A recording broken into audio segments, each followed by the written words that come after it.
Hello বন্ধুরা, কেমন আছো তোমরা সবাই? আশা করি খুব ভালো আছো আর আমি খুব ভালো আছি। তো বন্ধুরা, সুন্দরবন বেড়া থেকে কি কিনে আনলাম সেই জিনিসগুলো তোমাদের সাথে শেয়ার করার জন্য আজকের এই ভিডিওটা আমার বানানো। তো বন্ধুরা, চলো তোমরা দেখে নাও এবার আমি কি কিনলাম। আর কোথাও বেড়াতে গিয়ে যদি দেখি আমার পছন্দের জিনিস আছে তাহলে আমার খুব ভালো লাগে সেই জিনিসগুলো কিনতে। অনেক কিছু জিনিস কিনেছি কিন্তু সব কাঠের জিনিস। দেখেছি তো অনেক জিনিসের পছন্দও হয়েছে অনেকগুলো জিনিস, কিন্তু এই কটাই কিনলাম। তো চলো বন্ধুরা, সব জিনিসগুলো আমি এবার প্লাস্টিকের মধ্যে থেকে বার করি। প্রথমে বার করলাম এটা আই লাভ সুন্দরবন। দেখো কি সুন্দর লাগছে দেখতে। আর এটা হলো পেরেকের সাথে দেয়ালের গায়ে বাঁধিয়ে রাখতে হয়। আর এই যে হুকগুলো আছে, এই হুকগুলোতে চাবি বা অন্য ছোট ছোট জিনিসগুলো টাঙিয়ে রাখার জন্য। আর এটা আমি 3 পিস কিনেছি, একটা আমাদের আর দুটো দুইজনকে দেওয়ার জন্য। তো বন্ধুরা, এই জিনিসটি তোমাদের কেমন লাগলো? আমার তো খুবই ভালো লাগলো। আর এটা হলো গয়নার বাক্স।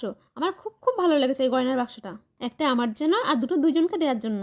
আর বন্ধুরা, ঘুরতে গিয়ে শুধু নিজের জন্যই কেনাকাটা নয়, বাড়ির লোকজনদের জন্য কিংবা আত্মীয় স্বজনদের জন্য কিনতে আমারও খুব ভালো লাগে। আর এই দেখো বন্ধুরা, গয়নার বাক্সের উপরটা যত সুন্দর দেখতে, ভিতরটাও খুব ভালো। এই বাক্সের মধ্যে খুব ভালোভাবে গয়নাগুলো রাখা যাবে। তো বন্ধুরা, এই গয়নার বাক্সগুলো তোমাদের কেমন লাগলো অবশ্যই কমেন্ট করে জানিও। আর এই গয়নার বাক্সটা ওই দুটো গয়নার বাক্স থেকে একটু বড়। আর দেখো এর মধ্যে কত কিছু জিনিস রয়েছে। চলো তোমাদের সব জিনিসগুলো খুলে দেখিয়ে দিই। এর মধ্যে রয়েছে অনেকগুলো চাবি রিং। সবগুলোই কাঠের চাবি রিংগুলো। এক পাশে রয়েছে বাঘের ছবি দেয়া আর এক পাশে রয়েছে জঙ্গলের ছবি দেয়া। মানে এক একটা চাবি রিংয়ে এক একটা ছবি দেয়া। সব চাবি রিংয়ে এক পাশে বাঘের ছবি দেয়া আছে, কিন্তু আর এক পাশে রয়েছে জঙ্গল বা নদীর ছবি দেয়া। এইরকম চাবি রিং কয়েকটা নিয়ে নিয়েছি সবাইকে দেওয়ার জন্য।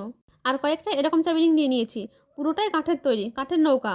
আর কিনেছি এই যে চুড়ি, পুরোটাই কাঠের তৈরি। আমার তো খুব ভালো লেগেছে, সেই জন্যই আমি এক জোড়া কিনে নিলাম। আর হাতে পরেও দেখলাম খুব ভালো লাগছিল। এইরকম আমি 3 জোড়া চুড়ি কিনে নিয়েছি, এক এক সময় এক এক রকম পরার জন্য। আর দেখো বন্ধুরা, চুড়িগুলো কত সুন্দর লাগছে। আরও একরকম চুড়ি ছিল কিন্তু সেগুলো খুব মোটা, আমার ভালো লাগছিল না, ওই জন্য আমি নিইনি। আর নিয়েছি ওই দিকের একরকম ফল, যেইগুলো আমাদের এই দিকে আজ পর্যন্ত আমি দেখিনি। আর এই ফলগুলোর নাম হচ্ছে বাক্স বাদাম। মানে এই ফলটা বাক্সের মতো খুললে ওর মধ্যে বাদাম রয়েছে, তাই মনে হয় এই বাদামটার নাম বাক্স বাদাম। আমিও সঠিক জানি না, কিন্তু ওখানকার লোকজন বললো তাই আমি শুনলাম। এই যে কালো যে ফলটা, ওর উপর থেকে কালো খোসাটা ছাড়িয়ে ফেললেই রয়েছে বাদাম। এইরকম আমি 3টি বাক্স বাদাম নিয়েছি। আর নিয়েছি ওইখানকার একরকম মিষ্টি। এই মিষ্টিটা আমাদের এদিকে আগে পাওয়া যেত কিন্তু এখন আর পাওয়া যায় না, সেটা হলো মিষ্টি সিঙ্গারা। এই মিষ্টি সিঙ্গারা আমাদের দিকে আগে খুব পাওয়া যেত কিন্তু এখন আর পাওয়া যায় না। তো বন্ধুরা, এই জিনিসগুলো তোমাদের কেমন লেগেছে? আমার তো খুব ভালো লেগেছে।